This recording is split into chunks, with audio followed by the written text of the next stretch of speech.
Bwana. Éternel Dieu des armées, voici ton Fils. Tu lui as encore ajouté une année de plus. Tu lui as protégé depuis son enfance. Tu continues à lui faire grâce. Nous disons que ton nom soit béni. Garde-lui encore pendant le reste de sa vie, qu'il possède les portes de ses ennemis, que les salles entourent. Donne-lui tout ce dont il a besoin et surtout ces grands Saint-Esprit de Dieu ne quitte pas sa vie. Il marche avec bénédiction spirituelle, physique et même matérielle, car nous consacrons le reste de sa vie en traitement au nom du Seigneur Jésus-Christ. Nous prions encore, Seigneur éternel, voici ton Fils. Tu viens de lui ajouter encore une année de plus. Laisse que tu continues à lui bénir encore pendant le reste de sa vie. Qu'il soit protégé toujours par toi. Donne-lui la force de continuer encore et de combattre ardemment pour la foi qui a été transmise une fois pour toutes au sein. Bénis-lui spirituellement, physiquement, matériellement, car nous consacrons le reste de sa vie entre tes mains au nom du Seigneur Jésus-Christ. Venons encore une fois avec ton Fils, Seigneur.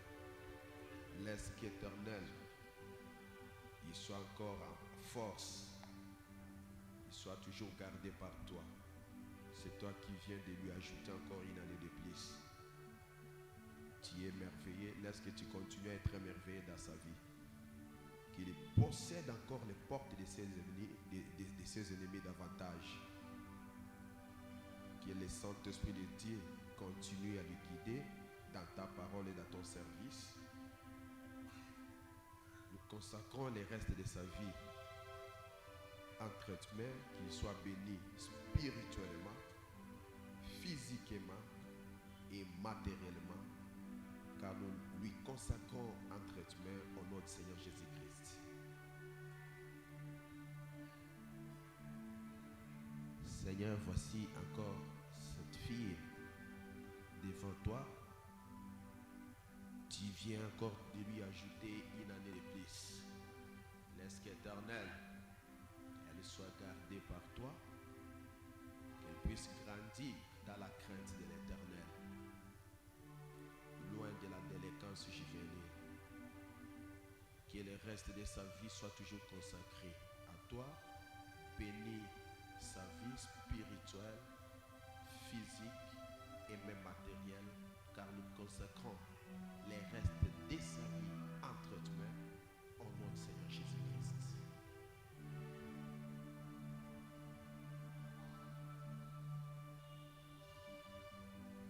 Seigneur, nous consacrons ces bébés entre tes mains. Laisse que Dieu de gloire, Dieu de merveille, tu sois favorable dans sa vie comme tu continues à lui ajouter encore des temps, des jours dans sa vie depuis sa naissance. Laisse que ta grâce soit avec cet enfant contre les dangers, qu'elle puisse toujours grandir dans la parole, car nous consacrons le reste de sa vie entre tes mains au nom du Seigneur Jésus-Christ.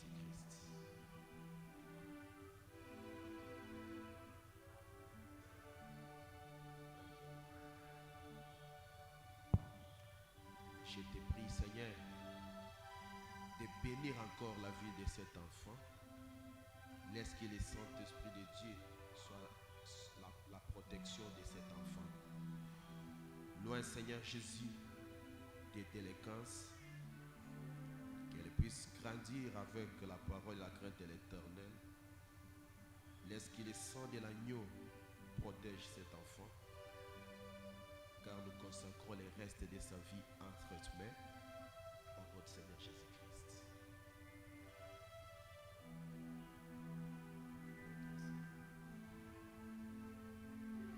Nous venons, Seigneur Dieu, avec ta fille. Tu lui as ajouté encore une année de plus. Tout-Puissant Père Céleste, sois béni parce que tu es bon. Laisse que tu protèges encore les restes de sa vie sur la terre. Qu'elle marche avec la protection de l'Éternel. Que le sang l'entoure et que ses ennemis échouent. Donne à sa vie les désirs de son cœur. Nous consacrons les restes de sa vie entre tes mains. Au nom du Seigneur Jésus-Christ.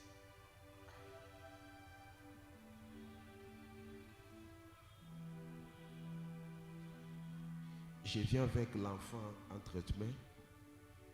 Nous consacrons cet enfant entre tes mains. Dans la Bible, on t'avait amené les petits enfants, tu les avais consacrés au Seigneur. Et cet enfant-ci est amené devant toi, qui soit aussi consacré par toi, qui puisse grandir dans la crainte de l'Éternel, loin de la délinquance juvénile. Nous consacrons les restes de sa vie entre tes mains, qu'il soit toujours protégé par toi, au nom du Seigneur Jésus-Christ. Et même sa maman aussi, tu viens de lui ajouter encore une année de plus. Nous te prions, Éternel, de lui bénir, d'être à tout temps et à chaque fois qu'elle est ici sur la terre, durant son voyage terrestre, qu'elle marche avec la crainte de l'Éternel et la protection de Dieu. Que le sang l'entoure. Nous consacrons les restes de sa vie entre tes mains, spirituellement, physiquement et même matériellement. Nous consacrons les restes de sa vie entre tes mains. Au nom du Seigneur Jésus-Christ. Amen.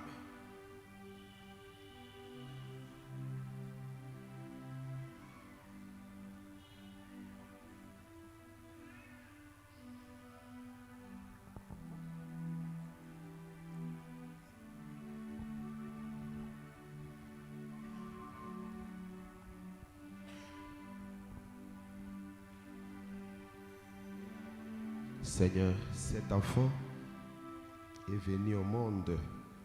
C'est par ta grâce que tu as donné à cette famille. Nous consacrons cet enfant entre tes mains. Qu'il puisse grandir avec la crainte de l'Éternel.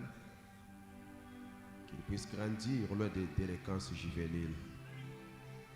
Que le sang de l'agneau couvre cet enfant contre les dangers de ce monde, contre les épidémies, que ton ange veille sur cet enfant. Nous consacrons les restes de sa vie entre tes mains. Bénis la famille, donne des possibilités pour faire grandir cet enfant dans la paix, qu'il puisse grandir avec la crainte de Dieu, car nous consacrons sa vie entre tes mains au nom du Seigneur Jésus-Christ. Amen.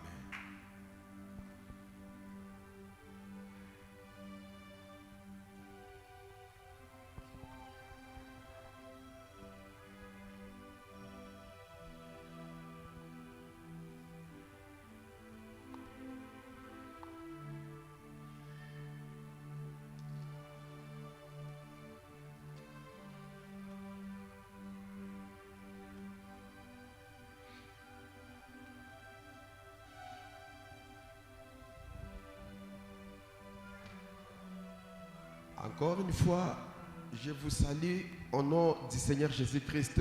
Amen. Je sais que nous sommes là par sa grâce. Si ce n'était pas sa grâce, on ne pouvait pas être là. Alors c'est toujours sa grâce qui nous a protégés. Alors que son nom soit béni à jamais. En vous voyant en parfaite santé, nous sommes dans la joie. Avant de commencer, je vais d'abord transmettre les salutations de mon église à Kinshasa. m'ont dit de vous saluer, ainsi que d'autres serviteurs de Dieu au nom de Jésus-Christ.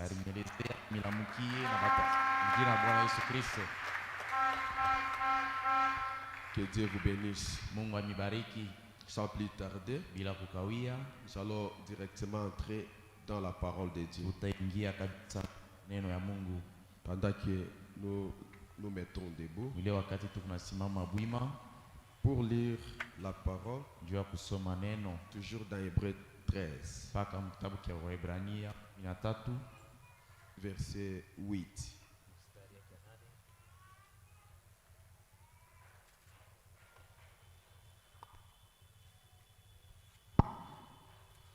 Jésus-Christ est le même hier, aujourd'hui et éternellement.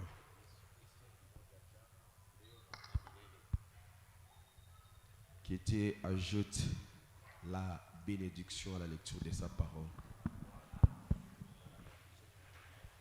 Veuillez vous asseoir. Que nous continuons avec notre sujet de William Branham prêche. Amen. Amen. Parce que nous n'avons pas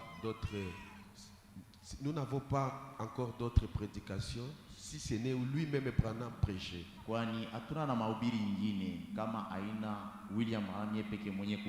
Vous pouvez prêcher la semence si c'est passé toujours William Branham. Vous pouvez prêcher Christ et la révélation du mystère de Dieu. C'est toujours William Branham qui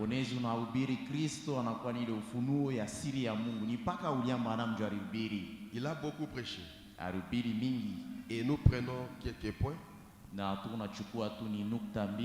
pour essayer de réveiller encore l'épouse et d'amener l'épouse dans la délivrance totale.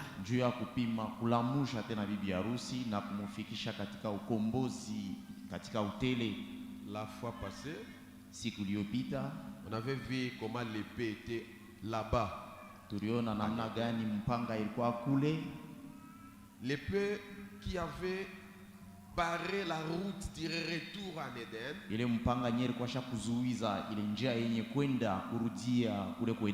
était entre les mains des chérubins protecteurs.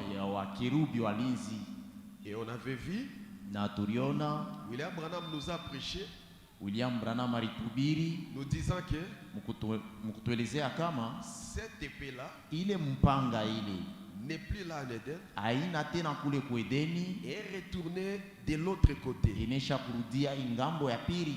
C'est pourquoi Sabinio Canyon, il avait cette épée dans sa main pour signifier que le retour en Éden est déjà possible.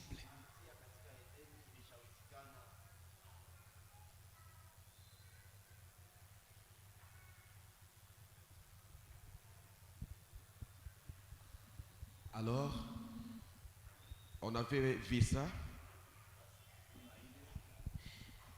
Comment est-ce que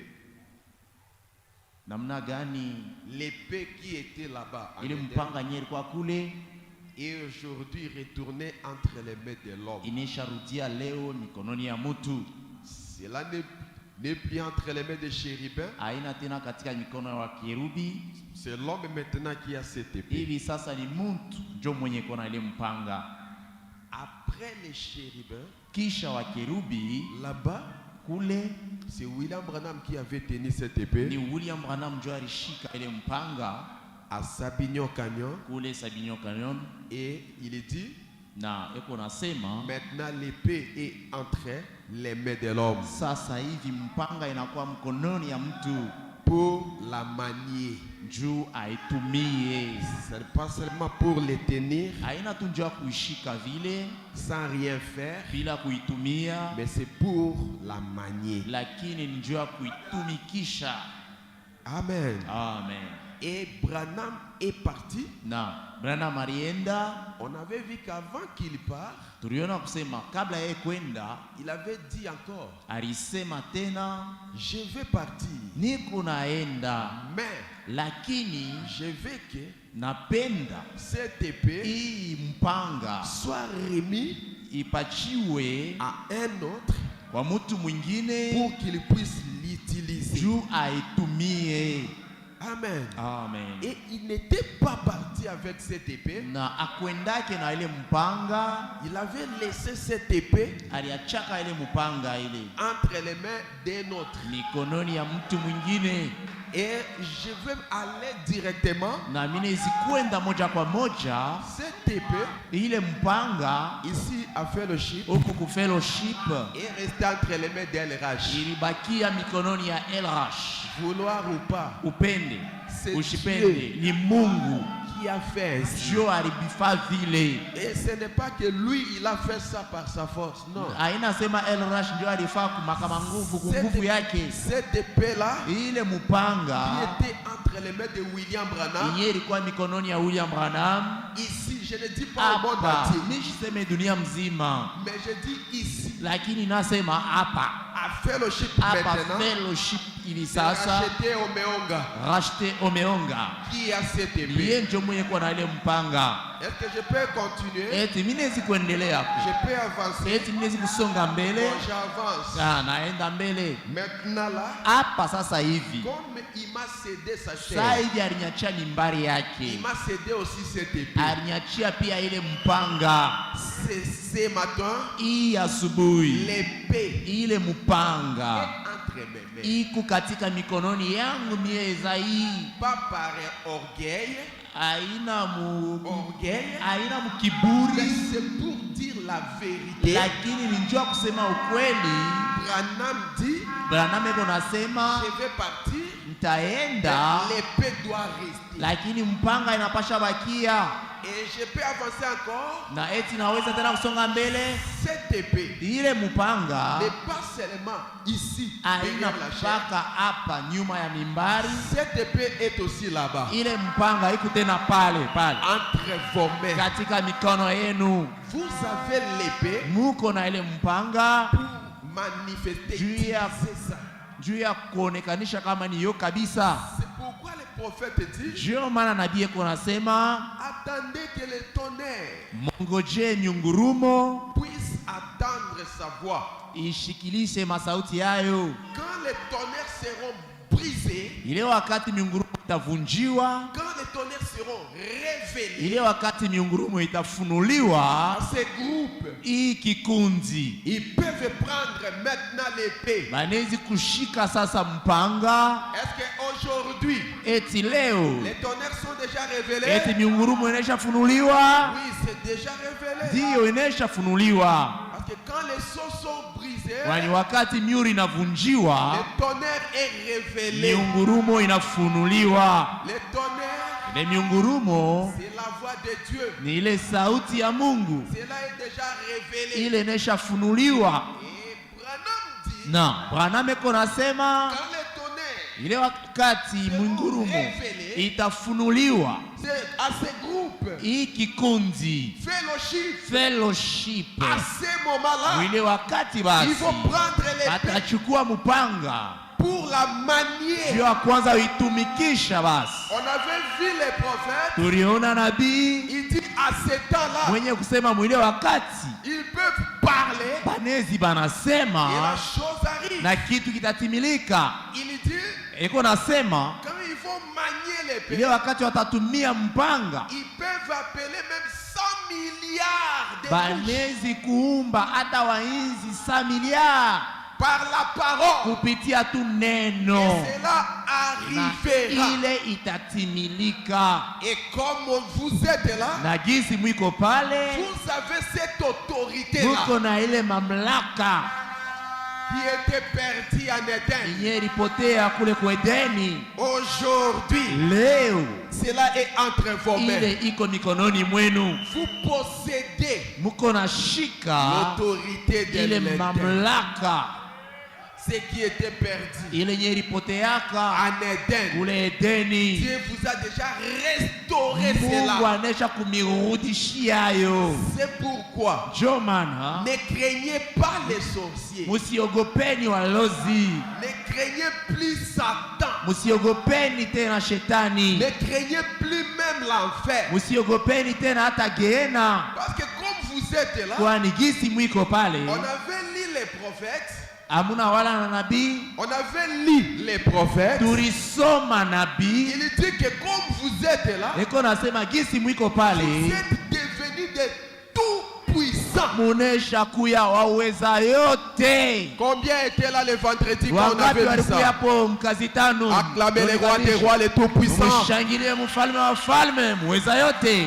Vous êtes les tout puissants. Munesha kuya waweza yote. Oh, gloire à l'Éternel. Utukufu kwa milele. Je suis très content Kuna furaha sana d'être les tout ya puissants. kujua kama niko muweza yote. Et je suis aussi très content Na niko tena na furaha zaidi de vous voir, ya kumiona vous les tout puissants. penye kuya waweza yote.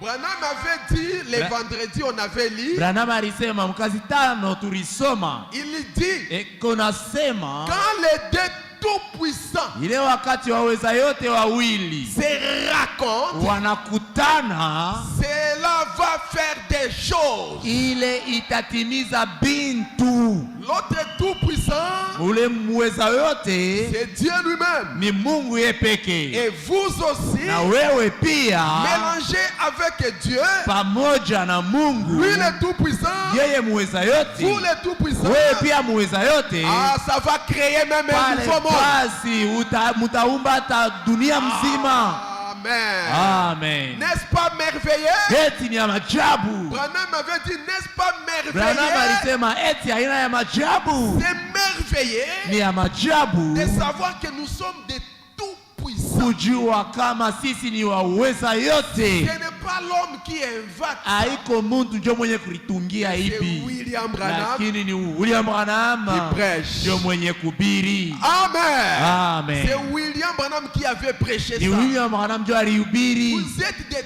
tout puissants. Nini ni waweza yote. Vous pouvez parler Unaweza unasema contre quelqu'un là qui est votre barrière. mukupinganisha muntu mwenye kwa kizuizo yako, Et quand vous parlez, na wakati wewe unasema Dieu dira Amen. Mungu atasema La amina, chose va na ile arriver. kitu itatimilika. Amen. Amen. Ça c'est la vérité. Ile ni ukweli. Suivez. Sikilizeni. Élie Eliya avec un petit message. na ujumbe tu kidogo. Le message d'Élie, Ujumbe ya Eliya c'était seulement le message de la loi. ilikuwa tu ni ujumbe ya Torati, Ce n'était même pas le message que nous avons haikuwa aujourd'hui. hata ujumbe yenyewe tunayo leo. Il était sous le sang des Yeye animaux. alikuwa chini ya damu ya banyama, Mais il pouvait fermer le ciel lakini aliweza kufunga mbingu pendant 3 ans et demi. katika miaka 3 na nusu. Lui qui était sous la loi. Yeye mwenyewe alikuwa chini tu ya Torati, Et lui qui était sous le sang des na animaux. yeye mwenyewe alikuwa chini ya damu ya manyama, Mais il avait parlé, lakini alisemaka le ciel avait écouté. na mbingu ilisikiaka 3 ans et demi, pas de pluie. miaka 3 na nusu bila kunyesha mvula. Oh, qu'en sera-t-il de nous? Itakuwaje kwa ajili yetu Nous avons reçu un message sisi benye kupokea ujumbe plus que celui d'Élie, yenye kushindia ile ya Eliya, d'Enoch. ya Enoki. D'Enoch à nos jours, Kutokea Enoki mpaka leo il n'y a jamais eu akuya kuyaka un message ujumbe qui moya soit comme celui-ci. inye italinganishwa na Il hii. n'y a jamais eu un prophète Akuya kuyaka po nabii moja comme William kama Marion vile Branham. William Marion Branham. Tous ces prophètes, Wale wanabii wote ils n'ont jamais arrivé aba yafikiaka kipimo au niveau de Branham. kipimo ya Branham. Suivez. Sikilizeni, Daniel voulait sonder les Écritures. Danieli alipenda kuchunguza maandiko, Il voulait sonder la profondeur de la parole. alipendaka kuchunguza upana wa Et neno. lui dit, Mungu akamwonesha, tais-toi Daniel, kala kimya Danieli, ferme les livres, funga kitabu, repose-toi. kwenda Ce n'est pumzika. pas pour toi Daniel, Vitu haina vyako Danieli, Mais, lakini c'est pour hivi ni vya les gens watu du temps de la ba fin. wakati ya mwisho. Ceci attend William Marion Branham Hii Daniel. bibi kunaongojea William Marion Branham Daniel. Ferme les livres. Funga kitabu. Et Daniel avait fermé les Na livres. Daniel alifunga kitabu. Daniel avait déposé sa plume. Daniel alitia kalamu yake chini. Jean Yohane voulait aussi sonder et écrire. alipenda pia kuchunguza na kuandika. C'est qu'on dit les 7 tonnerres. Ile yenye mingurumo 7 ilisema. Dieu lui dit. Mungu akamuonesha. Jean. Yohane. C'est qu'on dit les 7 tonnerres. Si amuri juu ya ile yenyewe mingurumo 7 ilisema. Hapana kuandika. Mais lakini au jour ile siku et la voix du 7e ya ange, sauti ya malaika wa 7, quand il sonnerait de la ile trompette, wakati atapika le tarumbeta, mystère de Dieu ile siri ya Mungu sera révélé. itafunuliwa. Et aujourd'hui, Na hivi leo le 7e ange, ule malaika wa 7 William Marion Branham, Marion Branham a sonné la trompette. ameshapika tarumbeta. C'est que Daniel Ile yenyewe ne Danieli connaissait pas. akujuake, C'est que Jean ile Yohane ne connaissait pas. akujuake, Mais aujourd'hui, lakini leo William Marion William Branham Marion Branham est entré dans la pensée de Dieu. aliingia ndani ya mafikiri ya Mungu. Il a vu, Aliona, il a eu la révélation. alipokea ile ufunuo. Dieu a pensé, Mungu aliwafakiri, William Branham a prêché. William Branham alihubiri, Et moi ici na aujourd'hui, mie hapa leo j'écris. niliamini, Et en croyant, na je mkuamini suis passé nilipita de la mort kutoka mauti à la vie. mpaka uzima. N'est-ce pas merveilleux d'y Eti aina penser? ajabu hii C'est un message. inakuwa ni ujumbe Puisque moya tous les yenye messages. kushindia maujumbe yote. Et quand je suis en cela, Na ile wakati nilingia ça pale, me pousse à jubiler. ile inafaa kusema ni furahi. Les Abraham, tous ces prophètes, Wa Ibrahimu wale wanabii wote ils voulaient ces messages. walikuwa wanapenda hii ujumbe, Ils voulaient connaître cela. walipenda kujua hii Dieu ujumbe. les a dit, Mungu alibaonesha, top, simameni, ce n'est pas pour vous. haiko byenu hivi, Attendez fellowship. mchungeni fellowship. Quand Branham Kwa Branham, viendra, wakati Branham il va atakuya, prêcher, il atahubiri, va sonner la trompette. atapika tarumbeta, fellowship Sera blanchi et épiré. atatakasiwa na ataoshwa. Amen. Amen. C'est pourquoi Branham dit, Ndio maana Branham iko dans nasema la fête des trompettes, katika karamu ya tarumbeta, que les messages du 7e ange ujumbe ya malaika wa 7 appellent l'époux iko naita bibi harusi à sortir atoke des dénominations, katika madhehebu des traditions du monde, na ile mabisela ya et même dunia du na pentecôtisme hata kipentekotisme, pour venir juu bakuye rassembler kando tout kando autour kando de la kando véritable expiation. ya maondoleo ya zambi ya ukweli. Et qu'est-ce que la véritable Na ni expiation? nini maondoleo ya kweli ya zambi? C'est Christ. Ni Kristo, C'est Christ ni Kristo, Mais lakini personnifié. yenye kuya muntu Ici. hapa. Voilà la véritable expiation. Ona ndio maondoleo ya zambi ya kweli. Quand vous croyez en cela, Wakati unaamini vos péchés sont mazambi expirés. yako inaondolewa, Acclamez les rois des rois. mumushangilie mfalme wa Gloire falme, à l'Éternel. Bwana wa bwana. Merci Seigneur. Merci. Aksanti Bwana Yesu. Voilà la véritable expiation. Ona basi maondoleo ya zambi ya ukweli. À ce moment-là, Mwile wakati vous êtes supérieur. pale unatiliwa huru, Vous êtes au-delà unakuwa juu kabisa, de tous les messages passés. unakuwa juu, unashindia maujumbe yote yaliyopita. Amen. Amen. Même Job, Hata Ayubu qui avait voulu voir Dieu, mwenye alipendaka kona Mungu, il dit si je savais là où Dieu habite, je pouvais aller iko toquer à nasema sa kama porte. niliua tu anwani ya Mungu ningelienda kule. Dieu dit à Job, Mungu anamwonyesha Ayubu, repose-toi Job. pumzika Ayubu, Mais lakini au temps de la fin, wakati ya mwisho ton rédempteur mkombozi wako sera debout. atasimama Et bwima, toi Job, na we Ayubu tu seras là. utakuwa kule. Aujourd'hui, Leo les rédempteurs de Job, mkombozi wa Ayubu, gloire à l'Éternel, Utukufu wa milele. Christ. Kristo. Vous voyez Christ ici? Naona Kristo hapa. Avec celui-ci. Na huyu. Mélangés ensemble. Unabatia pamoja. Les deux tout puissants. Wale waweza wote wawili. Les deux omnipotents. Wale waweza yote wawili. Voilà les rédempteurs de Job. Ona basi ndio mkombozi wa Ayubu. Et c'est ce message. Ni ile ujumbe. Qui est l'expiation de tous les âges. Jo yenye kwa maondoleo ya vizazi vyote. C'est pourquoi nous sommes plus hauts. Jo maana Ayubu anakuwa juu kabisa. Branham me dit. Branham eko nasema. Comme vous me voyez là. Gisi mnaniona hapa. J'ai une portion de Dieu à moi. Sehemu tu ilikuwa ndani yangu. J'ai une portion de Dieu en moi. Ni kuna sehemu ya Mungu ndani yangu, lakini une portion ile sehemu de mon père ya baba yangu en moi. Ndani yangu j'ai le Dieu tout puissant, j'ai la totalité de Dieu na en Mungu moi. yote utele yote ya Mungu. Il dit j'ai la plénitude de Dieu en moi. Branham unasema ni una utele wote wa Mungu ndani yangu. Voulez-vous peut-être l'écriture? Mnapenda C'est Branhamique. Ni Branham ndio anasema. Voulez-vous l'écriture?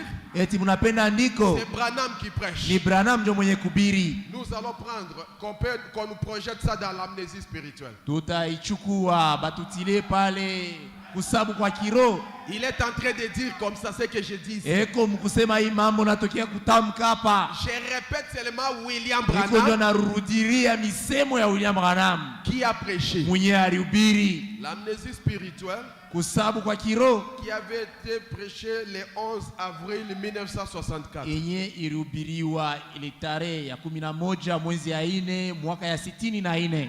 Vous êtes prêts? Eti mko tayari? Alors, des paragraphes, quand nous prenons le paragraphe 53C.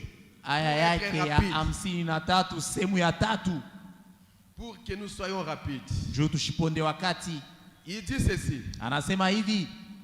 Vous devez être des fils et des filles de Dieu. Mnapasha kuwa wana na wabinti wa Mungu.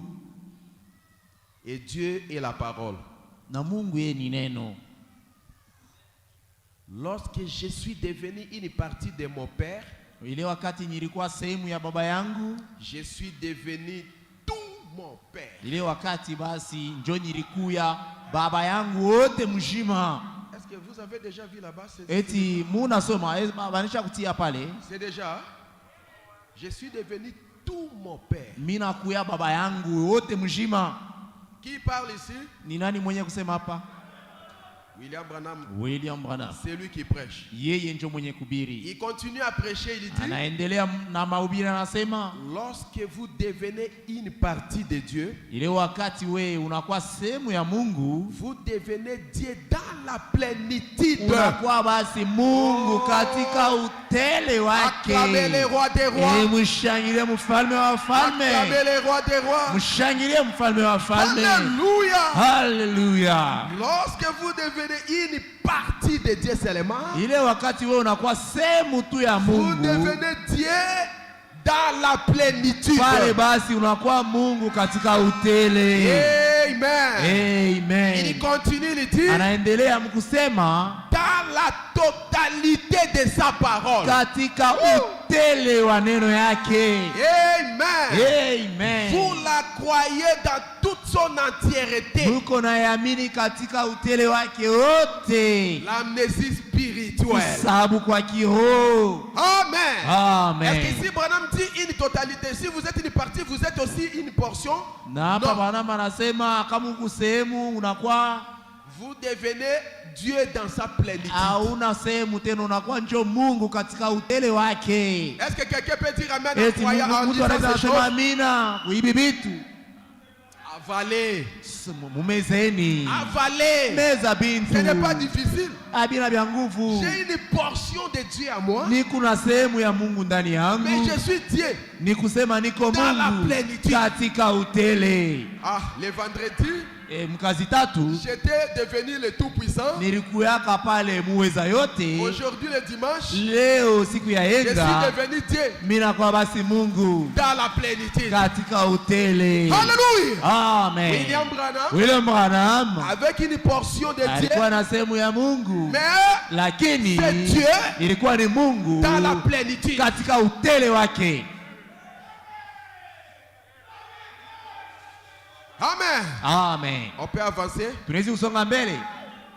C'est William Branham qui prêche. Ni William Branham ndio mwenye kuhubiri. Ce n'est pas l'homme qui parle. Haiko mtu ndio mwenye kusema. Je peux continuer? Eti mimi kuendelea. Est-ce que je peux continuer? Eti naweza songa mbele. Bon, je continue. Na songa mbele. Il dit encore. Anasema tena. À moi Branham. Mie Branham. À moi. Ndangu yangu. J'ai toutes les attributs de Dieu à moi. Niko na matabia yote wala makazi yote ya Mungu ndani yangu. Ce n'est pas moi. Haiko mie. C'est lui qui parle. Ni yeye ndio mwenye kusema. Il avance, il dit. Anasonga mbele mkusema. Ça se manifeste à moi. Ile kunajonekanisha ndani yangu. Comme cela a été manifesté à son fils Jésus-Christ. Paka vile ilijonekanisha kwa mwana wake Yesu Kristo. Amen. Elohim. Quand il avait créé, wakati aliumbaka, il avait les attributs. Alikuwa na matabia wala makazi en lui. Ndani yake. Il voulait être sauveur. Alipendaka kuwa mwokozi. Il voulait être guérisseur. Alipenda kuwa mponyaji. Il voulait être le rédempteur. Alipenda kuwa mkombozi. Il avait tout. Alikuwa na vyote en lui. Ndani yake. Lakini il ne pouvait pas les manifester. Hakuwezake kuionekanisha hivi. Sans l'homme. Bila mtu. C'est pourquoi il créa son fils à midi. Alitunga mwana wake midi. Le Seigneur Jésus-Christ. Bwana Yesu Kristo. Et la Bible dit, na Biblia inasema Dieu était en Christ. Mungu alikuwa ndani ya Kristo. Réconcilia le monde. Mwenye kupatanisha dunia par lui-même. Na yeye pekee. Tout ce qui était le Père. Na ile yote ilikuwa ka Baba. Il les a déversés en Christ. Alipunguza ndani yake. Et tout ce qui était Christ. Na ile yote Kristo alikuya. Il les a déversés dans William Branham. Alipunguza ndani ya William Branham. Tout. Yote. Dans sa plénitude. Yote katika utele.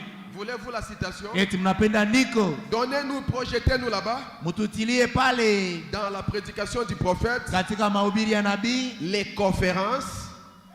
Mkusanyiko. Les conférences de 8 juin 63. Mikusanyiko ya tarehe ya 8 mwezi ya 6 mwaka ya 63. Yeah, nous voulons que Branham continue à prêcher comme ça. Ça nous fait Branham aendelee na kuhubiri hivi ni mzuri. Ça nous fait du bien. Ile inatufurahisha. Les conférences prêchées le 8 juin 63 paragraphe 97. Aya yake ya 97. Il dit ceci. Anasema hivi. Qu'est-ce? Ni nini? Qu'est-ce frère? Ni nini ile nduku? C'est un tas d'absurdité. Inakuwa c'est un tas d'absurdité. Inakuwa ni kifurushi ya bubumbafu. Dieu doit avoir un certain standard. Mungu anapasha kuwa na kiwango fulani.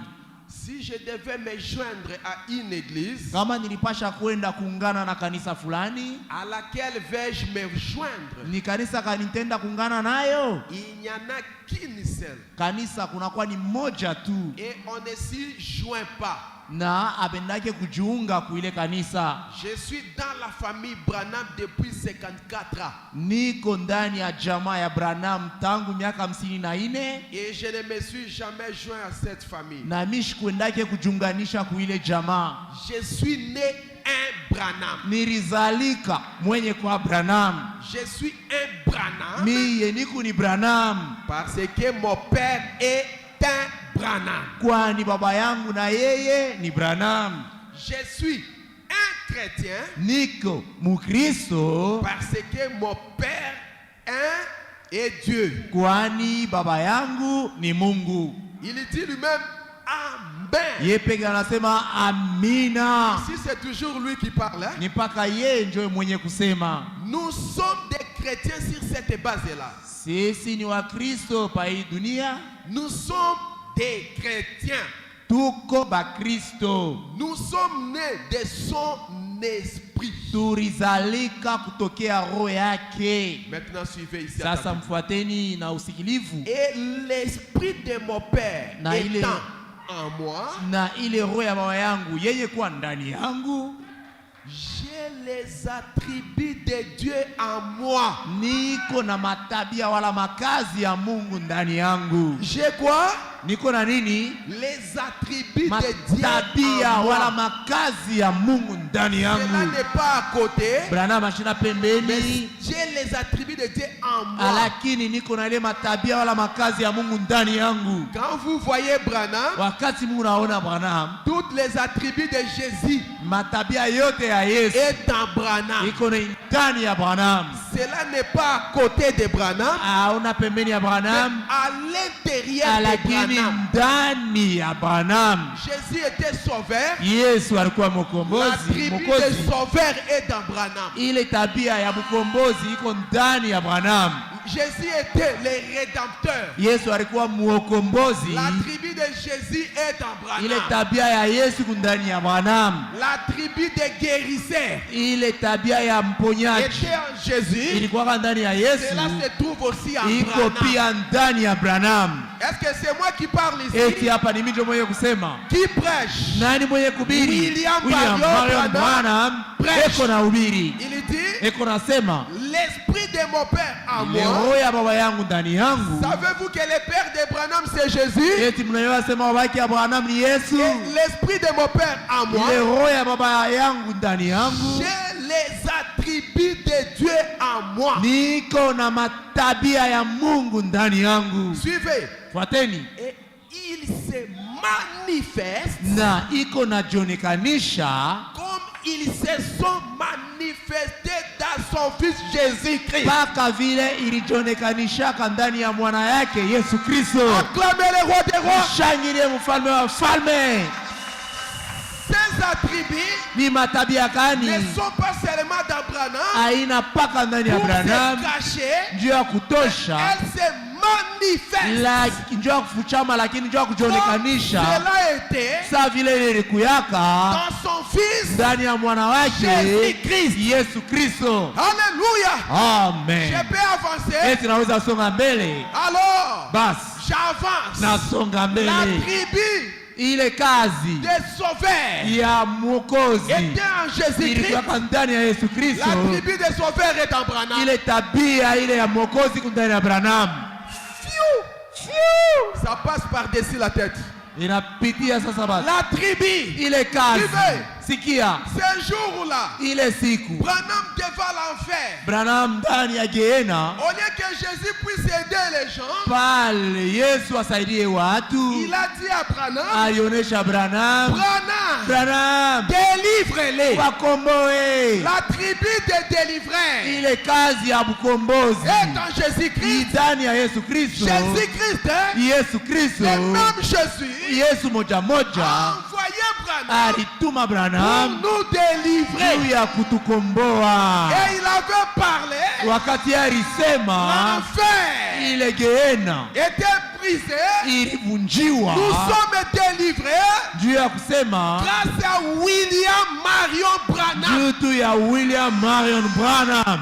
Pourquoi? Kwa nini? C'est Jésus qui lui a envoyé. Yesu ndio Il alimutuma, dit, mais Branham, asema Branham délivre-les. bakomboa, ubakomboe. Branham délivreur. Branham mkombozi, Sauveur. mwokozi, Guérisseur. muponyaji, Rédempteur. mkombozi. Mais ce sont les attributs. Sasa ile yote ni makazi, Ce n'est pas l'adoration. haina kumwabudu Mais hapana, enfin, la vérité. lakini ni ukweli. Branham dit, Branham eko j'ai nasema tous les attributs de Dieu en moi. niko na matabia yote ya Et Mungu ndani il yangu, se manifeste. hivi iko Donc, najonekanisha. si vous ne voulez pas que ça se manifeste, Hata kama upende ile Mais jionekanishe, lui, prêche, lakini il dit, yeko na ubiri il hapa se manifeste iko najonekanisha comme ils se sont manifestés dans son fils Jésus-Christ. mpaka vile ilijionekanishaka ndani ya mwana wake Yesu Kristo. Si Branham n'était pas venu, Kama Branham siku vous yake, voyez les frères de l'autre côté, ils étaient reconnaissants.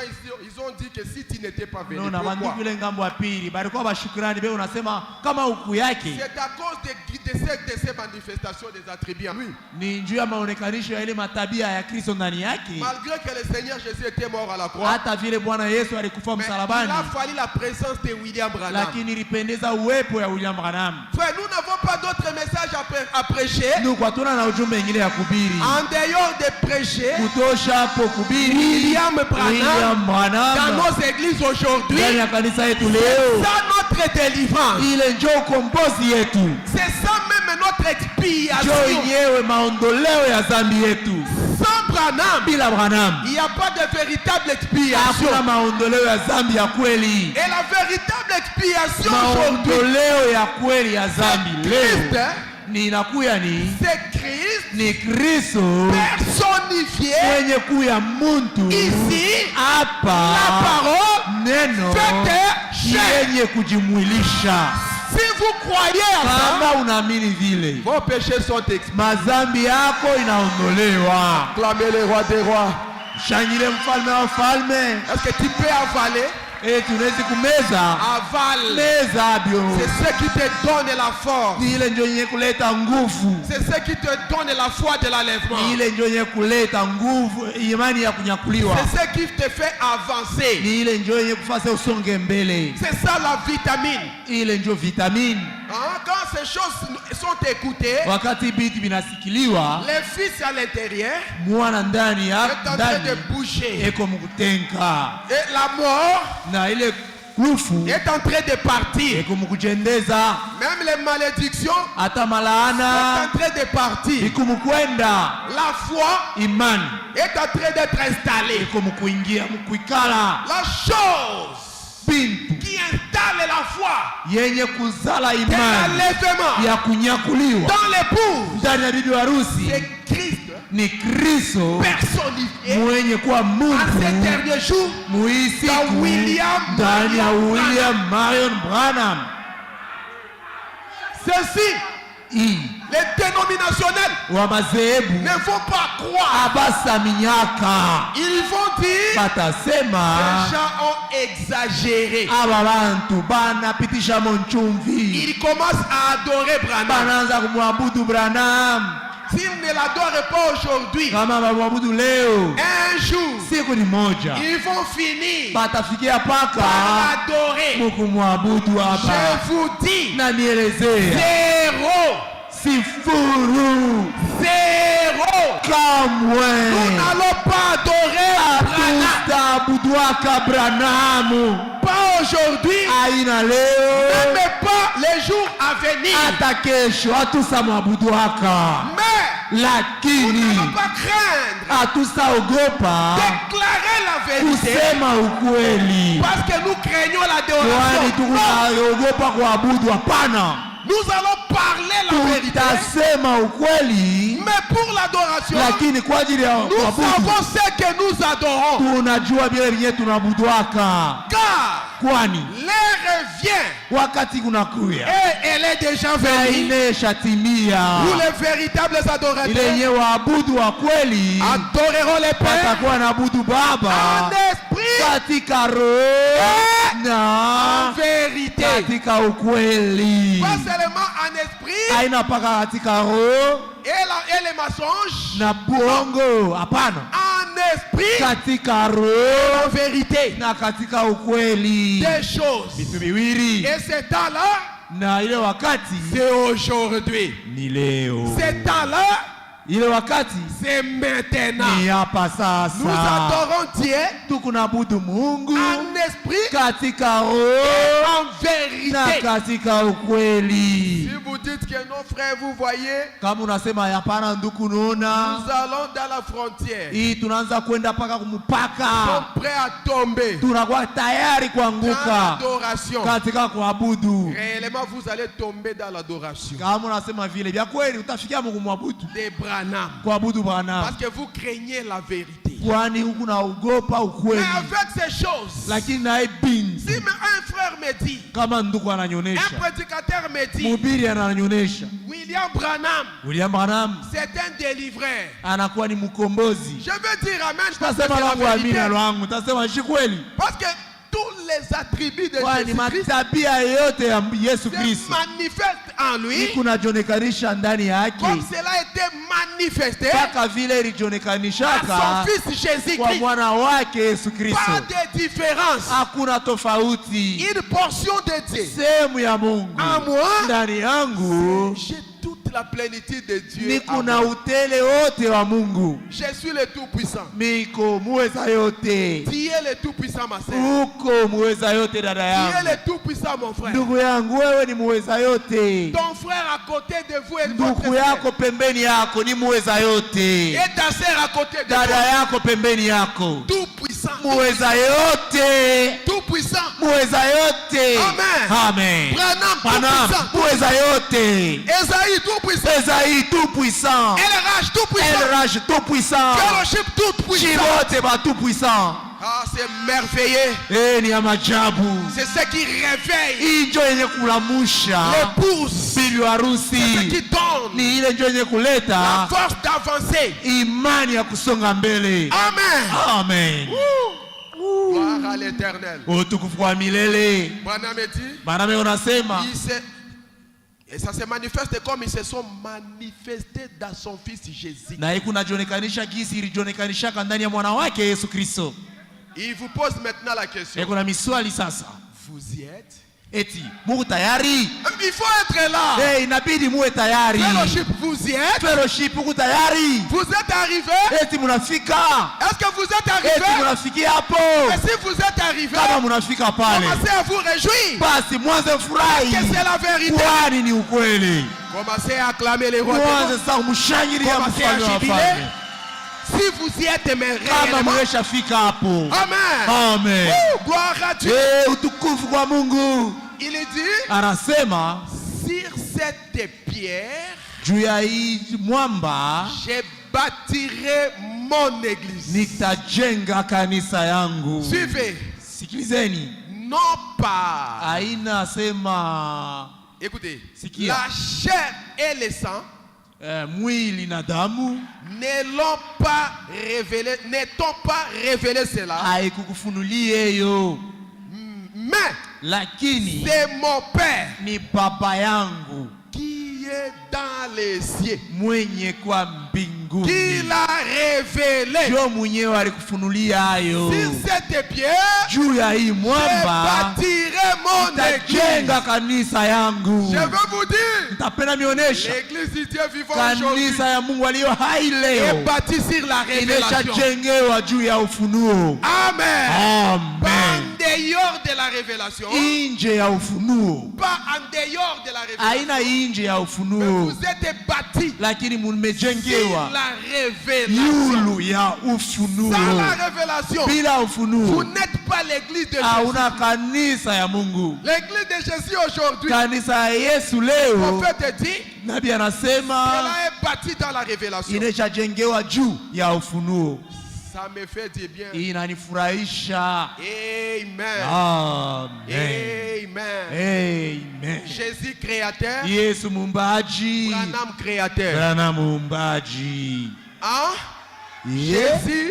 Yesu. Parce que créateur c'est un attribut. Être Kwani créateur. kuumba muumbaji ni C'est tabia. un attribut. Ni ile inakuwa ni kazi. Et Branham aussi Na Branham créateur. pia muumbaji. LRH créateur. Elrash muumbaji. Vous aussi vous êtes des We pia créateurs. pale huku muumbaji. Voulez-vous les prophètes? Yesu unapenda nabii?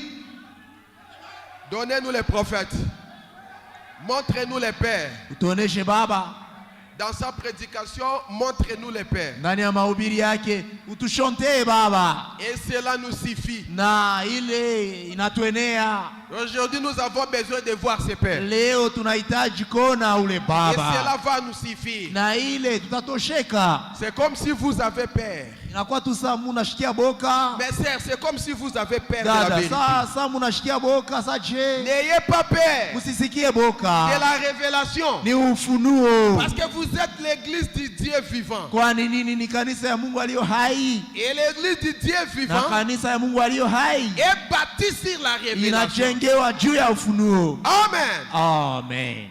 Le 22 avril 1956, Tarehe ya 22 mwezi ya 4 mwaka ya 56. paragraphe 82 à Aya ya 82 mpaka 83.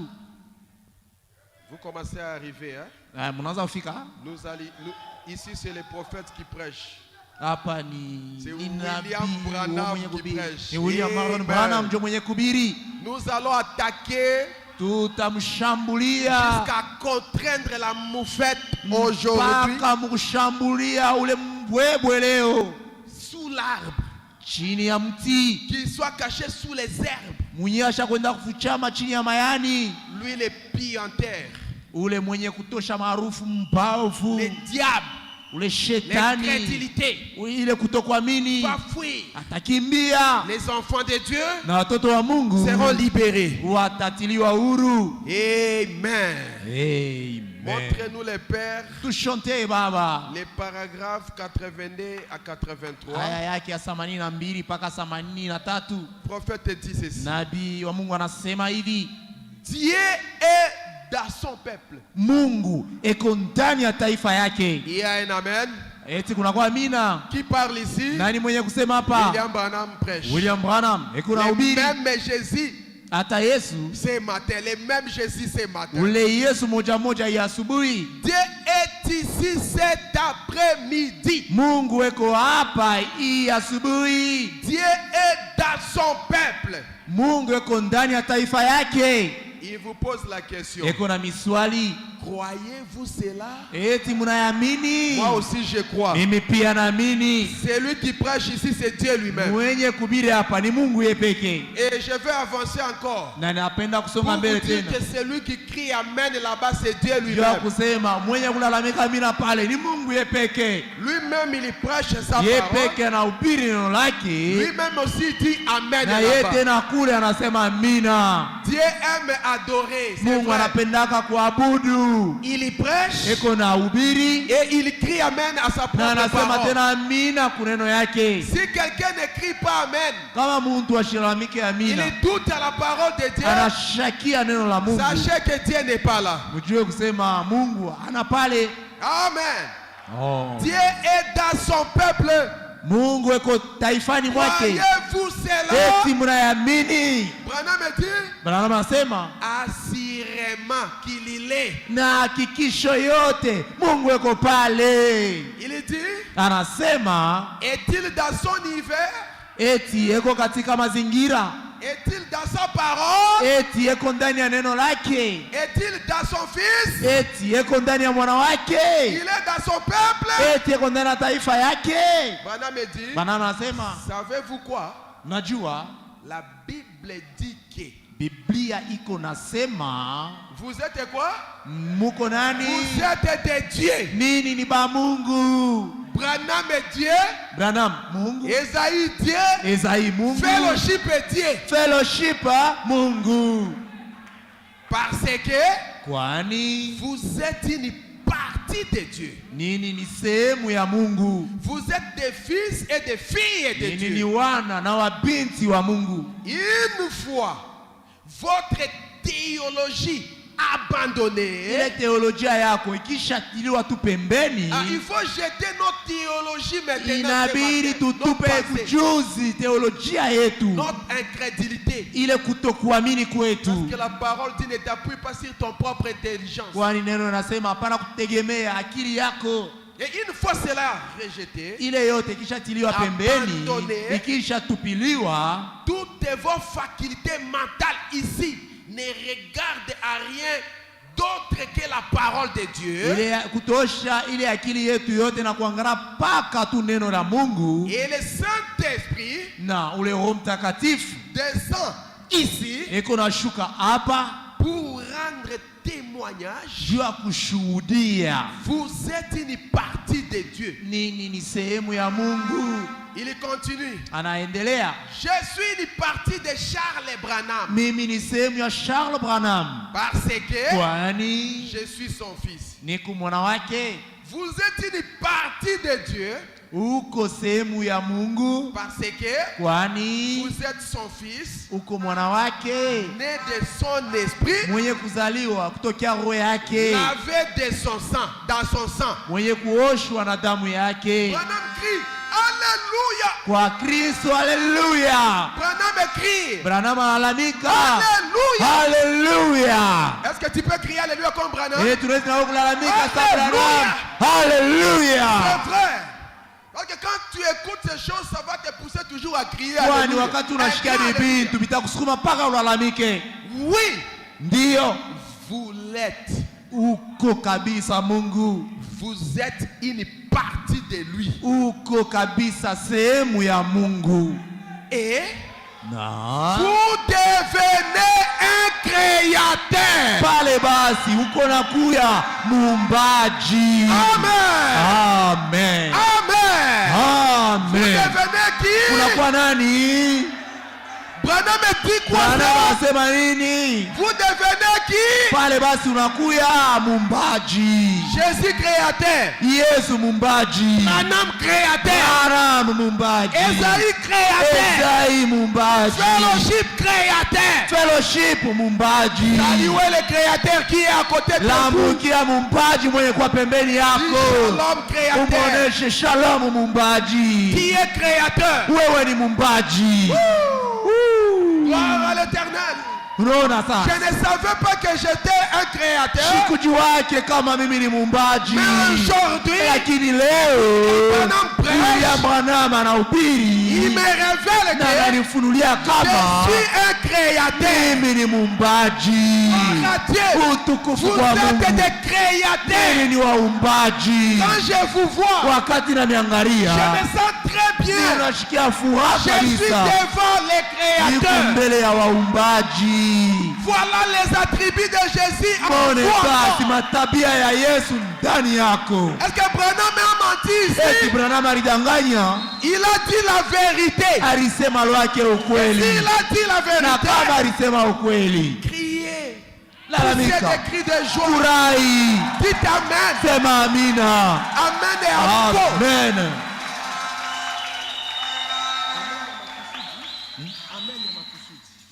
Amen ya kumakusudi. Amen et encore. Amen ya kumakusudi. Je suis créateur. Mimi ni muumbaji. Pour que ça donne à Satan la colère. Ile unapachia shetani kishilani. Je veux pousser un grand amen et encore. Nitalalamika amina kubwa ya kumakama nguvu. Je suis créateur. Miye niko muumbaji. Amen. Amen. Même si le diable Hata kama shetani peut me ravir, ananinyang'anya, tout ce que j'ai, yote niko nayo, il y va avec ça. anenda nayo. M'en fous Shinata kule, qu'il y va avec ça. ende nayo. Je suis créateur. Mimi ni muumbaji. Amen. Amen. Je vais créer. Nitaumba tena. Amen. Amen. Branham me dit, Branham yuko nasema vous avez le pouvoir. yuko na mamlaka De parler. ya kusema 100 milliards de mouches viennent. na baizi 100 miliari banakuya. Amen. Amen. Pourquoi? Jua nini? Parce que je suis créateur. Juu niko muumbaji. Et je vais parler. Na nitasema. Je vais dire. Nitasema. J'enlève la malédiction à moi-même. Nikunaondoa ile laana ndani yangu. Et comme je suis créateur, Na sasa vile niko muumbaji, cela va partir. ile itaenda. Vous allez dire, Utasema. j'enlève la maladie à moi. Naondoa magonjwa ndani yangu. Même si on ne vous impose pas les Hata mains. kama bakutilie mikono. Comme tu es créateur, Yesu kwa muumbaji. c'est la toi à Ile arriver. napasha timilika. Soyez dans la joie. Amini ndani yako. Gloire à l'Éternel. Merci, Utukufu Seigneur. wa milele. Amen. Amen. Gloire à Dieu. Utukufu kwa Mungu. Branham me dit, Bwana mimi unasema savez-vous cela? eti mambo uliwaka Il vous pose la question. ego na kuswali. Savez-vous cela? Mambo uliwaka Saviez-vous? eti ulijuaka kama. Permettez-moi de vous donner un brin de lumière juste une minute maintenant. Muniruhusu nimipachie konuru kidogo dakika moja hapa sasa. Juste quelques minutes maintenant. Madakika tu chache hapa sasa. Avant que nous commencions la ligne de prière. Kabla si kuanza mlolongo ya maombi. Ici nous allons prier pour l'église, mais permettez d'abord Hapa que tutaomba William lakini Branham donne la lumière. lakini muruhusu William Branham alete Juste une nuru. minute seulement. Nuru dakika tu moja. Il dit Anasema juste quelques minutes avant que nous commencions la ligne de prière. madakika chache tu kabla si kuanza kistari ya quoi? maombi ni nini? Il dit Anasema vous êtes vous-même un créateur. créateur. We moya pale wiko uko muumbaji. Amen. Amen. Un créateur en miniature. Muumbaji wa mubudogo. Vous êtes un créateur en miniature. Uko muumbaji wa mubudogo. Grand créateur. Ule muumbaji mkubwa. Seigneur Jésus-Christ Bwana Yesu Kristo yepeke. Moi et vous, mie na nous sommes mweye des créateurs en tuko miniature. waumbaji wa mubudogo. Tu peux créer Unaweza unaumba ton propre argent. pesa yako wewe peke. Créer Unaweza ta unaumba propre richesse. utajiri yako wewe Tu peke. peux créer Unaweza un unaumba nouveau monde. dunia yako ya mupya. Tu peux créer Unaweza unaumba la vie là où il n'y avait pas de vie. uzima, ile kuwasha maku yake uzima. Tu peux prononcer la parole. Unaweza unatamka neno Chose na kitu arrive. itatimilika. Pourquoi? Kwa nini? Parce que Kwani vous êtes wewe des créateurs uko en muumbaji miniature. wa mbudogo. Alléluia. Haleluya. Pourquoi? Ndio Ne maana craignez plus. hapana kuogopa tena, Ne pleurez aussi plus. mushilie tena kamwe. Peu importe. Aizuru Satan shetani a frappé ta femme. alipika bibi A yako, frappé ton mari. alipika mume Il wako, a frappé ton papa. alipika mama yako, Il a frappé ta maman. alipika mama yako La maladie. na magonjwa, Prête à mourir. karibu na Ne fariki. craignez plus. Usiogope tena, Non seulement la parole. tamka neno. C'est que vous êtes des créateurs Kwani nini ni en waumbaji miniature. wa mbudogo. Que vous allez parler. Ile wakati utasema Ça va arriver. itatimilika. Amen. Même Amen. si on vous avait bloqué, Hata kama alikufunga vous avez le pouvoir wewe, kuna de uwezo vous débloquer ya kulifungula sans que le pasteur vous impose les mains. bila pastori kukutilia mikono. Amen. Amen. Vous allez dire, Utasema j'ouvre nafungula la malédiction. ile laana, J'ouvre nafungula les liens ile qui mikoshi m'avaient lié. ijelikuwa shanifunga. Comme je suis le créateur, Saa vile niko mumbaji, j'ouvre ça. nafungula bio kujina ya Yesu Kristo. Et comme vous êtes des Na créateurs, gisi uko la mumbaji, chose va ile arriver. kitu tatimilika. Est-ce que vous pouvez dire, Eti unawezi kusema j'ouvre nafungula malédiction qui laana était avec moi. ile ilikuwa ishanifunga Que ça part loin de moi.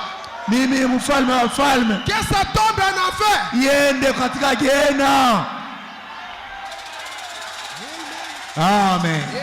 Amen. Est-ce que tu peux dire, Eti unawezi kusema j'ouvre ma richesse minafungula utajiri yangu qui était bloquée. ije ilifungiwa, Je crée naumba ma richesse utajiri au yangu nom de Jésus-Christ. kujina ya Yesu Kristo. Comme vous parlez là, Hizi unasema pale c'est fait. ni ineshafanyika, C'est fait. inafanika, C'est déjà fait. ineshatimilika. Craignez plus. Hapana kuogopa tena. Pourquoi? Kwa nini? Vous avez le pouvoir Una uwezo, épée mpanga et entre vos mains. iko mikononi mwako, Prenez l'épée. uitumikishe ile mpanga. Vous êtes le tout-puissant. Wewe ni muweza yote, Vous êtes le créateur. wewe ni muumbaji. Amen. Amen. Parlez. Sema Je prends la malédiction. nachukua laana, Je remets à son propriétaire. nairudishia mwenye nayo, Que ça retourne na irudie, à son expéditeur. irudirie mwenye nayo Et comme alituma. vous avez parlé, Na jinsi unasema, sachez que jua kama c'est déjà accompli. imeshatimilika. Commencez à vous réjouir. Mwanzo furahi basi, Commencez mwanzo à furahi. sauter. Haleluya, Alléluia. haleluya, Commencez à jubiler. mwanzo furahi. Parce qu'aujourd'hui, Kwani leo Jésus avait dit, Yesu alisema j'ai le pouvoir ni kuna mamlaka de donner ma vie. ya kuipeleka maisha Et de ya la kutoa reprendre. na kuibeba tena. Vous aussi, Wewe pia vous avez le uko pouvoir na ile uwezo de donner ya vos vies kutoa maisha et yako de la na reprendre. kuibeba tena. Amen. Seigneur Jésus. Asante Yesu. Gloire à Dieu. Utukufu kwa Mungu. Ne craignez plus. Hapana kuogopa tena. Branham a dit, Branham asema, vous êtes des créateurs. nini ni waumbaji. Est-ce que je peux avancer? Eti naweza songa On mbele. peut continuer avec la Eti lecture. nawezi kuendelea. Maintenant, vous serez délivrés. Vous êtes déjà délivrés. Sasa mnesha kombolewa. Alléluia. Amen. Amen. Amen, amen. Branham a dit, Branham unasema, vous êtes des créatures à miniature. nini ni waumbaji mdogo. Suivez. Sikilizeni. Vous êtes vous-même un créateur. We pale wiko pale, huku muumbaji. Un créateur en miniature. Muumbaji mdogo. Branham dit, écoutez. Branham unasema msikilizeni. Avez-vous déjà vu des gens Eti unaisha unaka po batu qui étaient des gens gentils? benye balikuwa batu wapendelevu, Pourtant, ijapo vous ne pouvez pas rester près d'eux. hauwezi kubasogea Ou à peine wala karibu tu, avoir quelque chose que vous ne pouvez simplement pas supporter. wala kutu unaona ndani yabo kintu kinyeo hauwezi tu kuzuria. Suivez ce que Branham est en train de révéler ici. Sikia ile Branham Il dit, kumfunua. avez-vous déjà vu des gens Asema ushaka unaka po tu batu auprès de qui vous aimez rester? bantu bale benye unapendaka kukaribisha, Vous voulez rester près de ces gens-là, des grands hommes là, mais ça ne tient toujours. batu benye unapendaka kukaribia lakini hauwezake. Avez-vous déjà vu Eti ushaka unaka po ces genres de gens? ile aina ya batu C'est difficile, vous voulez qu'être comme cela, mais ça n'était pas. C'est quoi? unapendaka po tu kuikala nabo lakini Pour hauwezake. atteindre ce niveau, c'est Juu ya quoi? kufikia kile kiwango ni nini? C'est l'atmosphère qu'il crée. Hein? Amen. Ni hali inyebo peke banariumbiaka.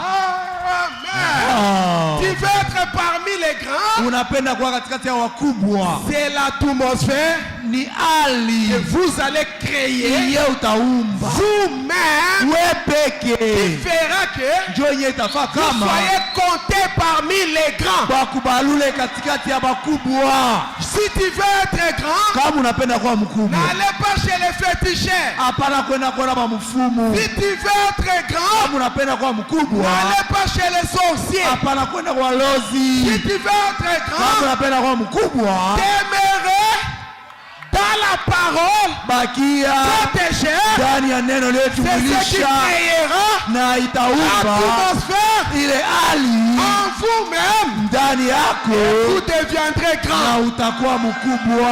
Amen. Amen. Le septième saut Ile mwili wa est saba venu avec tout déchet.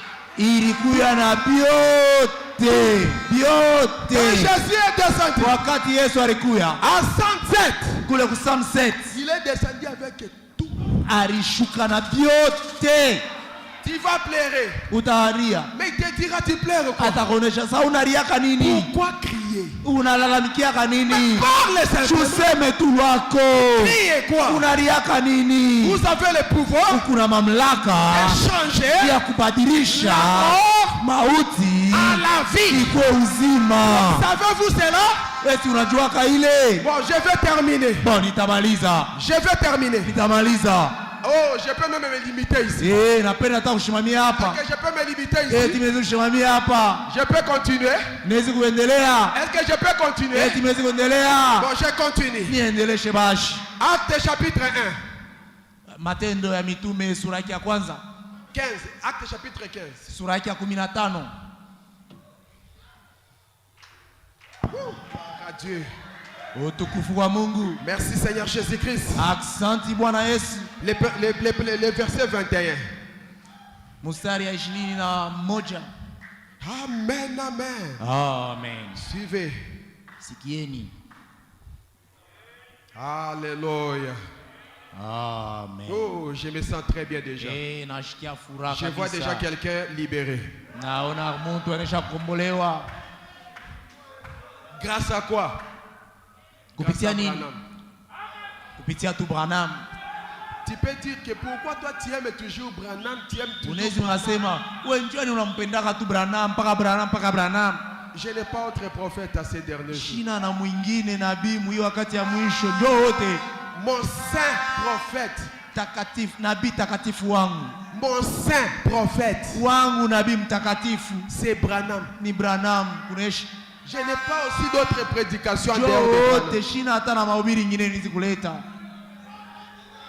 Parce que les gens de Moïse, kwani watu wa Musa ils prêchaient Moïse dans les wao synagogues. balikuwa na mhubiraka Musa, Ils ne prêchaient pas autre personne. C'est toujours abakwake na Moïse. ubiri mtu mwingine Moïse, lwabo balikuwa paka Musa Musa Musa Musa Musa. Il y avait éternel, Kulikuyaka l'Élohim et l'éternel Dieu des ule wa armées. milele Elohim, Mais lakini il prêchait toujours Moïse. lwabo balikuwa na ubiraka paka Musa Musa Musa Musa. Le verset 21 dit, Mstari yake ya 21, car depuis bien des générations, kwani kupitia bizazi mingi Moïse a dans chaque ville des gens. Musa eko mukila tauni na watu. Moïse a dans chaque ville des gens Musa eko mukila tauni na batu qui les prêchent. benye banakuyaka na mubiri. Il prêche qui? Beo na ubiri nani? Moïse. Musa. Il prêche qui? Beo na ubiri nani? Puisqu'on les lit tous les jours. Kwani Musa ule banakuyaka na soma vitabu yake kila siku. Des sabbats. Kila siku ya Sabato. Dans des synagogues. Muma ekalu wala masinagogi. Tous les jours, Moïse. Kila siku ya Sabato Musa alisema. Moïse. Musa. Moïse. Musa. Avec son petit message. Na ile ujumbe yake ya hivi Le ile. message de la loi. Ilikuwa tena ni Torati. Et une gloire passagère. Il avait une gloire Alikuwa na utukufu passagère. ya muda mfupi Il hivi. n'était pas permanent. Haikuwa ya muda Mais mrefu. avec ça, Lakini na ile on lui tu prêchait balikuwa na mhubiri chaque jour. kila siku ya Sabato. Tu peux dire, pasteur Isaïe. Bwana anasema Isaii. Tu peux dire, Unaweza kusema pastor Isaii. tu prêches toujours. Wewe uko paka na ubiri paka Branham. Paka Branham. Branham. Paka Branham. Toujours Branham. Paka Branham. Mais comme si Moïse, Sasa kama Musa avec le sang des animaux et la loi, aliletaka ile Torati, avait été prêché chaque jour dans des... balikuwa na mhubiri kila siku. Qu'en est-il de mon prophète? Itakuwaje kwa ajili ya nabii wangu Les saints prophètes, huyu nabii qui est takatifu plus que Moïse. mwenye kushindia Musa? Moïse n'est même pas arrivé à son niveau. Musa kufikia hata mkiwango yake. Moïse est petit prophète. Musa nabii mdogo. Jérémie, petit prophète. Yeremia nabii mdogo.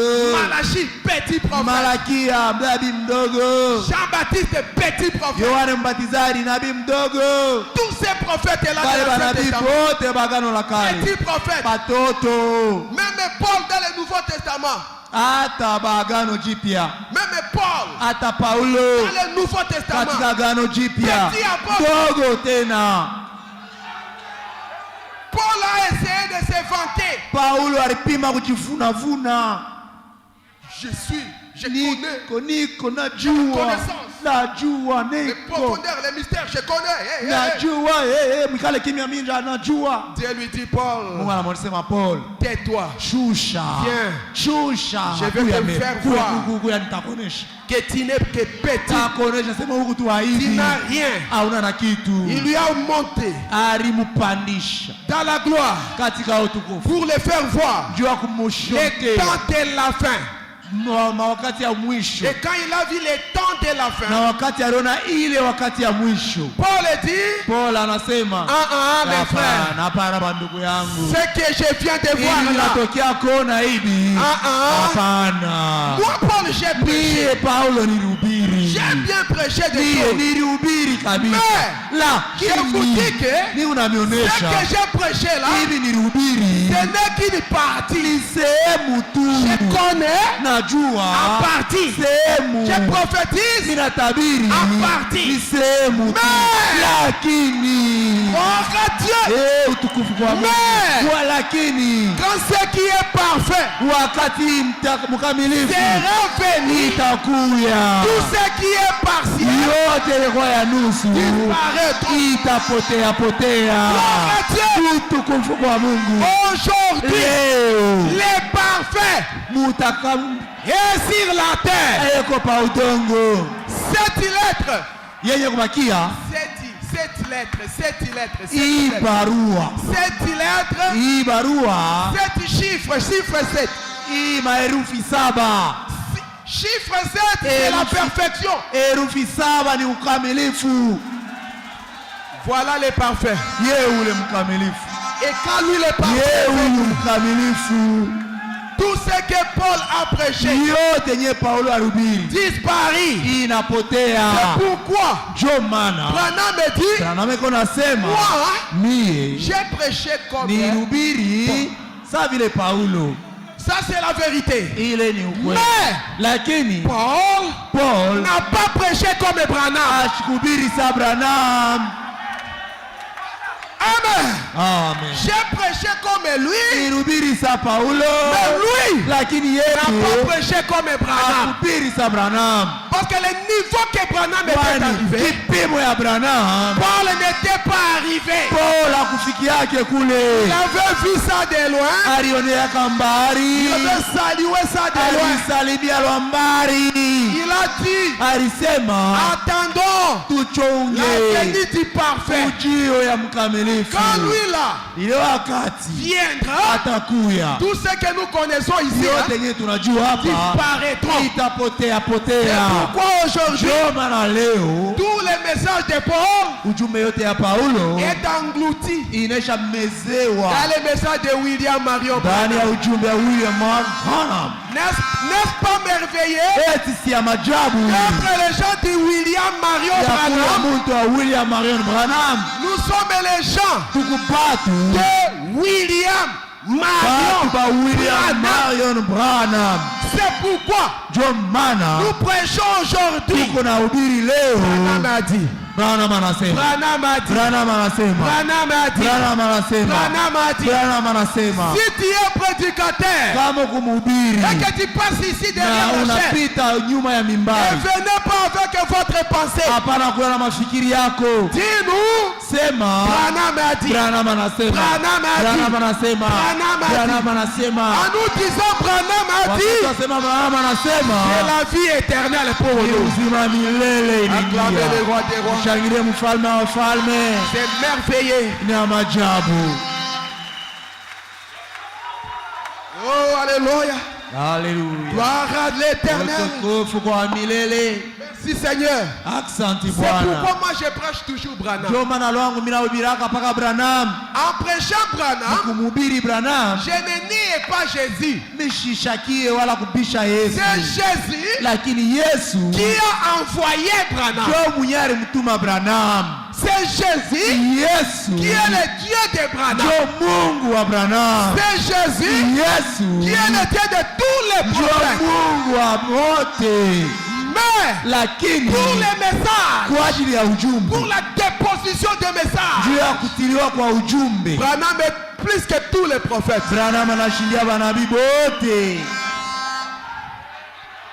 Et nous n'allons pas craindre à dire la vérité. Nashia tusaogopa kusema ukweli. Bon, je vais prier pour les malades et les gens. Nitaombea wagonjwa na watu. Avant que je prie, je vais ajouter encore quelque chose parce qu'on est déjà. Kabla mikoomba nitaongeza tena kitu. J'ajoute quelque chose. Unaongeza kitu. Dans l'évangélisation au temps de la fin. Katika injili ya wakati ya mwisho. Est-ce que vous êtes contents?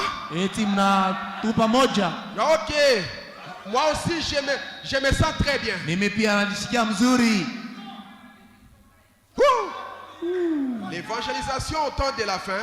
Kuleta injili ya wakati ya mwisho. Les paragraphes 176. Aya yake ya 176. Suivez les prophètes. Sikiliza nabii. Les messages de l'évangéliste du temps de la fin. Ujumbe ya muinjilisi ya wakati ya mwisho est tiré de Malachie 4. Inatokea Malaki 4. Ça vient où? Eti unajua l'évangélisation du temps de la fin vient où? Ile injili ya wakati ya mwisho inatokea wapi? Si vous ne prêchez pas Malachie 4, vous avez encore quel message? L'évangélisation du temps de la fin. Injili ya wakati ya mwisho. Les évangélistes du temps de la fin. Wainjilisi wa wakati ya mwisho. Leur message ujumbe yabo est tiré de Malachie 4. inatokea Malaki 4. Si vous voulez une église, Kama unapenda kanisa, que Malachie 4 soit là. ni Malaki 4 iwe pale. Amen. Amen. C'est une restauration. Inakuwa ni kurudisha Les messages ujumbe et les messagers, na mujumbe tous les deux, wote wawili devront être un rétablissement de la foi. baripasha kuya ni kurudishwa kwa Amen.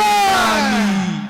Si vous voulez Kama unapenda votre foi imani yako soit rétablie, irudishwe, il faut qu'il y ait inabidi les kuwe messages ujumbe et les messagers. na mujumbe Tous les deux, wao wawili. c'est ça le rétablissement de votre foi. Jonye kurudisha kwa imani yako. Je me sens très bien. Nasikia mzuri, C'est assez pour que je danse. nashikia tabia kucheza, C'est assez pour me nacheza, faire danser. nacheza, C'est assez pour me nacheza. faire danser.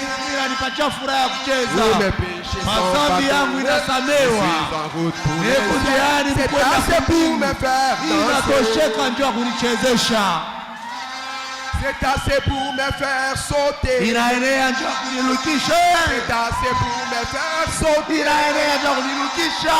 Tous mes péchés sont Madhambi pardonnés. yangu inamalizika, nikunaenda C'est assez kumbingu, pour me faire inaenea sauter. njoo kunirukisha, C'est assez pour me faire acclamer. inaenea njoo kunipikisha C'est mikono. assez pour me faire acclamer.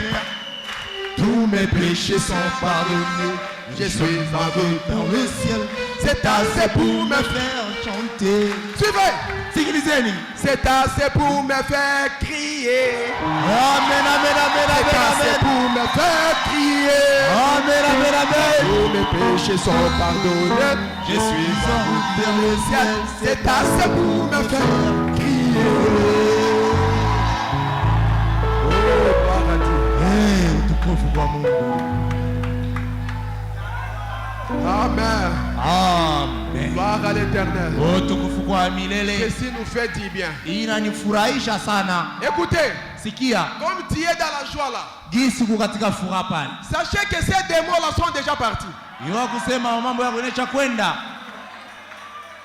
Il a libéré Anesha kufungua. sans que vous puissiez parler. Juu useme La joie ile furaha en vous ndani yako, de savoir que vous êtes des créateurs. kujua kama wewe ni muumbaji, Et cela vous a poussé à crier, à na ile jubiler. na kusukuma ulalamike, Le ufurahi. diable est en train de fuir. Shetani kweko ni mumbio, La maladie est en train d'être guérie. magonjwa iko mukuponeshwa, Et vous récupérez ce qui était perdu dans votre vie. kupokea tena ile yenyewe ulipotesha. Amen. Amen. Que ça soit physique, que ça Iwe ya soit mwili, spirituel. iwe ya mkiro, Tout ce qui était perdu, yote yenyewe vous ulipotesha avez déjà récupéré maintenant. unesha kuibeba tena. Ouh!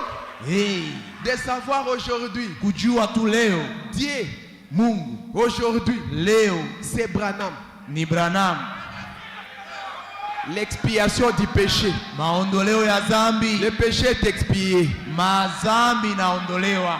Pasteur Zaï, toi tu nous as aujourd'hui, We, tu Pasteur n'étais pas Zaï, venu aujourd'hui leo, bien. Hein? leo kwetu mzuri we. Tu es mauvais. Hein? We huku tu Ce matin, we hii asubuhi toi tu étais venu avec la colère. ulikuya tu na hasira minoni. Tu veux toujours Branham, tu veux toujours Wewe paka Branham. Branham upana inyua Branham. Tu élèves toujours Branham. Upaka na muinyua Branham. Je n'ai pas autre message. Shina na ujumbe ingine. Là-bas, il prêchait Moïse, mais Kule ici, balikuwa na ubiraka Musa. nous prêchons Branham. Wetu hapa tunahubiri ni Branham.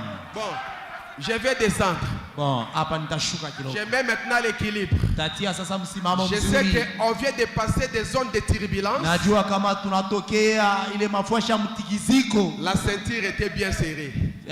Ile mikaba mlikuwa mshawishika Maintenant, mzuri. l'atterrissage, Sasa mkushuka c'est en douceur. tutashuka katika upole. Prenons premier saut pour que nous atterrissons. Tuchukue muri wa kwanza, njoo wa kwanza Voilà kushuka. l'atterrissage en douceur. Mone sasa tunaanza kushuka katika upole. Premier saut. Muri wa kwanza Ça vous fait du bien? eti inanifurahisha. Oui. Le paragraphe 346. Aya yake ya 346. J'ai dit. Nilisema. Ah, maintenant je fais l'équilibre. Sasa hapa naanza kutengeneza msimamo. C'est l'atterrissage. Ni kushuka sasa. Peut-être tu dirais que non, ils vendent Branham. Non, lui ici, c'est un adorateur de Branham. J'ai dit. Nilisema. Pas question. Hakuna. Non, messieurs. Pas question, non, messieurs. Hakuna ile mambo, bwana pana. J'ai dit. Nilisema. Je suis prêt à appeler frère n'importe quel homme qui veut être frère, un frère. Niko tayari kuita ndugu. Muntu wote mwenye kwa tayari aitiwe ndugu. Je suis prêt à l'appeler révérend s'il veut qu'on lui donne ce titre. Niko tayari kumuita mheshimiwa kama anapenda bamuite mheshimiwa. Bon, je vais ouvrir une parenthèse là à l'intérieur. Nous continuons toujours la lecture, mais je vais ouvrir une parenthèse. Nafungula kwa mlango kiloko. Je peux appeler Branham un frère. Branham minezi kumuita ndugu. Il n'y a pas de problème. Hakuna tatizo. Je peux l'appeler un guérisseur, il n'y a pas de problème. Minezi kumuita mponyaji, hakuna mambo. Ou délivreur. Wala mkombozi. Ce sont tous tellement des attributs de Jésus en lui, pas de problème. Ni matabia wala makazi ya Yesu ndani yake. Je ferme ça. Nafunga. Nous continuons la lecture. Tunaendelea na usomi. Mais lakini pour ce qui est d'adorer un homme, pa ile mambo inaangalia kuabudu muntu. Ça, c'est réservé exclusivement à Jésus-Christ. Tunaichungia paka Yesu Kristo. L'atterrissage, kushuka katika upole. Pour ce qui est d'adorer un homme, kwa ajili ya mambo ya kuabudu, c'est là ile exclusivement tunaichungia paka tu, réservé tunaichungia tu Jésus-Christ. Yesu Kristo. Qui est notre Dieu? Mwenye kuwa Mungu wetu. Jésus-Christ. Nani Mungu wetu? Qui est l'adorable? Nani wa kuabudu? Jésus-Christ. Yesu Kristo. Tout genou kila goti légira au nom de Jésus-Christ. Itakunjikwa mjina Yesu. L'adoration kuabudu dans le nom de Jésus-Christ. Mjina Yesu Kristo. Les baptêmes ubatizo dans le nom de Jésus-Christ. Mjina Yesu Kristo. La guérison uponyaji dans le nom de Jésus-Christ. Mjina Yesu Kristo. Le pardon des péchés usamaha mazambi dans le nom de Jésus-Christ. Mjina Yesu Kristo. La vie éternelle uzima milele dans le nom de Jésus-Christ. Mjina Yesu Kristo. L'adoration d'un homme kuabudu kwa muntu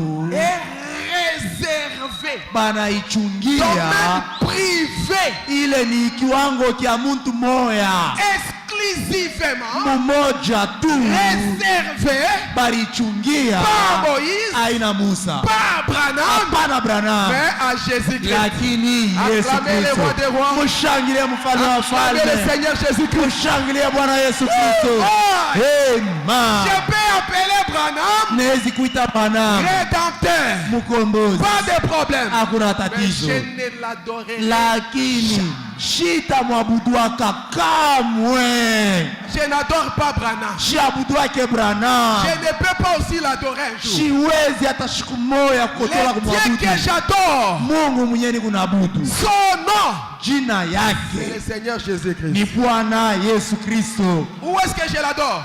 Na kwa nini namwabudu? Où est-ce que je Ni l'adore? wapi niko namwabudu? Parce que Jésus aujourd'hui Kwani Yesu leo n'est plus dans le trône du Père.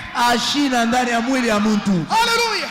Amen. Le trône du Père, Ile kiti ya enzi ya Baba, voilà le trône du Père. muone kiti ya enzi ya Mais Baba, lakini lui, le Fils, yeye mwana il a aussi son trône. eko pia na kiti ya Et enzi le yake. trône du Na Fils ile aujourd'hui, kile kiti ya enzi de leo William, Mario, Branham. Branham.